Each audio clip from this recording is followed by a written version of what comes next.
இன்று ஜனவரி 24. இந்த நாள் வரலாற்றில் நடந்த முக்கிய நிகழ்வுகள் தெரியுமா? 1966 இந்தியாவின் முதல் பெண் பிரதமராக இந்திரா காந்தி பதவியேற்ற நாள். 1848 அமெரிக்காவின் கலிபோர்னியாவில் தங்கம் கண்டுபிடிக்கப்பட்டது. இதுவே உலக புகழ்பெற்ற கோல்ட் ரஷ் தொடக்கம்.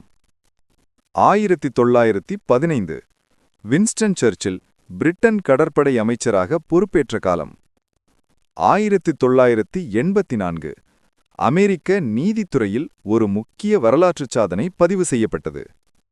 1986 நாசாவின் விண்கலம் வாயேஜர் 2 யுரேனஸ் கிரகத்தை நெருங்கி ஆய்வு செய்தது.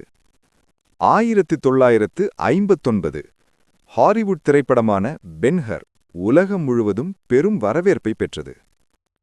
அரசியல், அறிவியல், கலை, வரலாற்றை மாற்றிய பல நிகழ்வுகளை சுமந்த நாள்தான் ஜனவரி 24. மேலும் இதுபோல் அரிய தகவல்களை அறிய கதை தமிழை சப்ஸ்கிரைப் செய்யவும்.